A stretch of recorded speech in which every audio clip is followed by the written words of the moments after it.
Alright, so I'm Ben Fowler. I'm here to talk about food for the future. My paradigm shift was about how the United States government guidelines for what people should eat have changed. They are most familiar as these pyramids here. This was the late 90s, early 2000s. This was made in 2005, and then this is the latest one, the My Plate. And along with each of these public images comes a pretty decent guide that is read by all health fanatics and like dietitians, people who recommend what you eat. And the latest one recommends that you replace eating meat with eating seafood.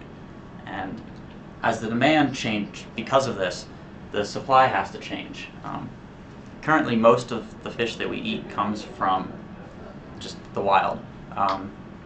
People go out on boats and they catch the fish. A small portion of it comes from fish farms, aquaculture, which are basically you put fish in a big net and toss it in the ocean and grow the fish in the net rather than putting the grown fish in the net. But there are a lot of problems with these current methods that will continue to get bigger, especially as demand increases. The biggest problem with wild caught fish is overfishing. As you can see on this graph, it's a little bit difficult to understand, but this is basically saying that in 2000, about 50% of the world fish had reached collapsed status, which basically means there's a significant chance that they won't survive. They won't live into the future. So 50% of the world's fish are gone, basically, which is a big problem, and I believe someone else is going to talk about that. I don't think it's today, though. And then fish farming has its own problems. It's got problems with nutrient pollution because you've got a lot of fish in a small area, and a lot of fish make a lot of fish poo, and a lot of fish poo grows a lot of algae. And you get things like this algae bloom here, which is off the coast of Scotland. They're enormous, and they basically kill everything. Another problem is invasive species, because you are introducing a lot of times fish that aren't native into an area, and sometimes, in the case of this, the northern snakehead, the fish just kill all the native fish and completely take over and expand. And the final, and possibly the most relevant problem, is where the food comes from. Salmon, which are the second most popular fish in the United States, it takes 3 to 5 pounds of wild fish to get 1 pound of salmon. And that causes a net protein loss, which is basically like trading 4 wrinkly dollars for 1 crisp dollar. It just doesn't make sense.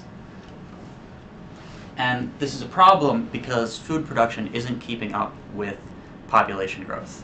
Population growth is exponential. Food growth has largely been linear.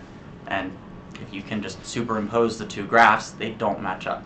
There are way more people, and will continue to be way more people than there is food for those people. So you might be asking, what can you do about this? And there are 4 things that you can do. The first is just stop. Sometimes you can't save something by continually eating it. Kind of makes sense. Some fish you just have to stop eating, like bluefin tuna, which are possibly the most endangered species on the planet. So just stop fishing certain fish. Stop eating certain fish. The second is innovate. Fish farming hasn't changed in hundreds of years since Native Americans first practiced it. It's remained basically exactly the same.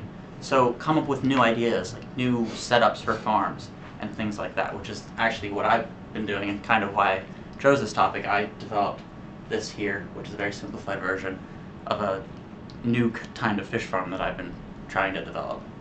The next thing is to nurture these ideas that people come up with.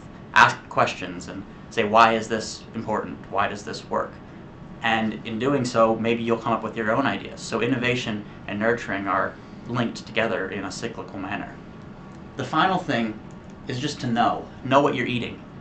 The Monterey Bay Aquarium publishes these awesome guides that I carry around in my wallet. Most people don't, but they tell you what fish are good to eat, what fish are bad to eat, what fish you should avoid, from fish, like how many there are in the wild, and from how bad they are for your health, mercury related. So just know what you're eating, and think about that next time you bite into a fish finger, or a fish finger and custard, if anyone gets that. Okay, so you need to stop, innovate, nurture, and know.